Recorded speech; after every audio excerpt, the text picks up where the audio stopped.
അപ്പോസ്തല പ്രവർത്തനങ്ങൾ അധ്യായം 11. പത്രോസിന്റെ ന്യായവാദം. വിജാതീയരും ദൈവവചനം സ്വീകരിച്ചുവെന്ന് യൂദയായിലുണ്ടായിരുന്ന അപ്പോസ്തോലന്മാരും സഹോദരരും കേട്ടു. തന്മൂലം പത്രോസ് ജെറുസലേമിൽ വന്നപ്പോൾ പരിച്ഛേദനവാദികൾ അവനെ എതിർത്തു.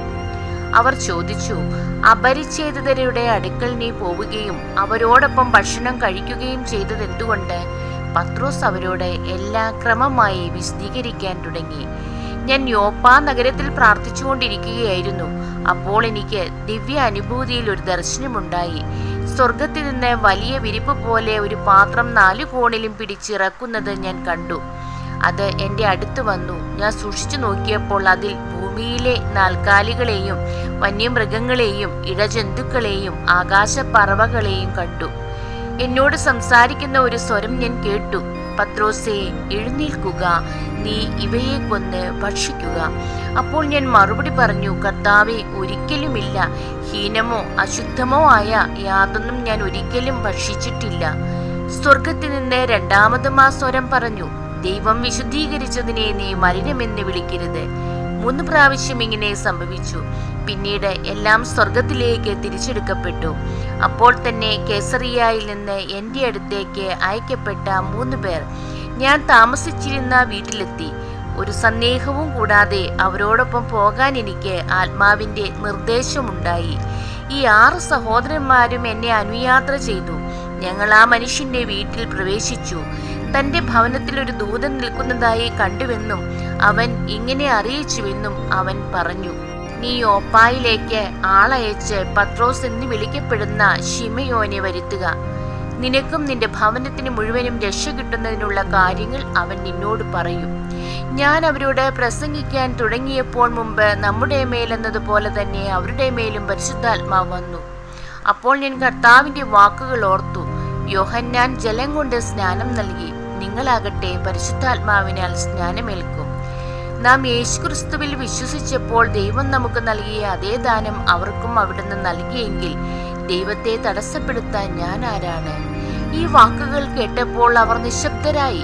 ജീവനിലേക്ക് നയിക്കുന്ന അനുതാപം വിജാതിയർക്കും ദൈവം പ്രദാനം ചെയ്തിരിക്കുന്നു എന്ന് പറഞ്ഞുകൊണ്ട് അവർ ദൈവത്തെ മഹത്വപ്പെടുത്തി. സഭ അന്ത്യോക്യയിൽ. സ്തെഫാനോസിനെ സംബന്ധിച്ചുണ്ടായ പീഡനം നിമിത്തം ചിതറിക്കപ്പെട്ടവർ ഫിനീഷ്യ, സൈപ്രസ്, അന്ത്യോക്യ എന്നീ പ്രദേശങ്ങൾ വരെ സഞ്ചരിച്ചു. യഹൂദരോടല്ലാതെ മറ്റാരോടും അവർ വചനം പ്രസംഗിച്ചിരുന്നില്ല. അക്കൂട്ടത്തിൽ സൈപ്രസിൽ നിന്ന് കിറേനയിൽ നിന്നുമുള്ള ചിലർ ഉണ്ടായിരുന്നു. അവർ അന്ത്യോക്യയിൽ വന്നപ്പോൾ ഗ്രീക്കുകാരോടും കർത്താവായ യേശുവിനെ കുറിച്ച് പ്രസംഗിച്ചു.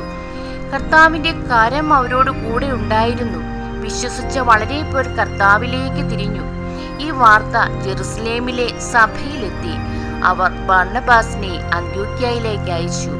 അവൻ ചെന്ന് ദൈവത്തിന്റെ കൃപാവരം ദർശിച്ച് സന്തുഷ്ടനാവുകയും കർത്താവിനോട് വിശ്വസ്തതയുള്ളവരായി ദൃഢനിശ്ചയത്തോടെ നിലകൊള്ളാൻ അവരെ ഉപദേശിക്കുകയും ചെയ്തു.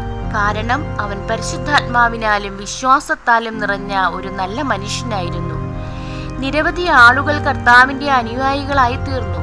സാവൂളിനെ അന്വേഷിച്ച് ബർണ്ണബാസ് തർസോസിലേക്ക് പോയി. അവനെ കണ്ടുമുട്ടിയപ്പോൾ അന്ത്യോക്യയിലേക്ക് കൂട്ടിക്കൊണ്ടുപോന്നു. 1 വർഷം മുഴുവൻ അവർ അവിടുത്തെ സഭാ സമ്മേളനങ്ങളിൽ പങ്കെടുക്കുകയും വളരെ പേരെ പഠിപ്പിക്കുകയും ചെയ്തു. അന്ത്യോക്യയിൽ വെച്ചാണ് ശിഷ്യന്മാർ ആദ്യമായി ക്രിസ്ത്യാനികൾ എന്ന് വിളിക്കപ്പെട്ടത്. ഇക്കാലത്ത് ജെറുസലേമിൽ നിന്ന് പ്രവാചകന്മാർ അന്ത്യോക്യയിലേക്ക് വന്നു. അവരിൽ ഹാഗാബോസ് എന്നൊരുവൻ എഴുന്നേറ്റ് ലോകവ്യാപകമായ ഒരു വലിയ ക്ഷാമം ഉണ്ടാകും എന്ന് പരിശുദ്ധാത്മാവിനാൽ പ്രചോദിതനായി പ്രവചിച്ചു.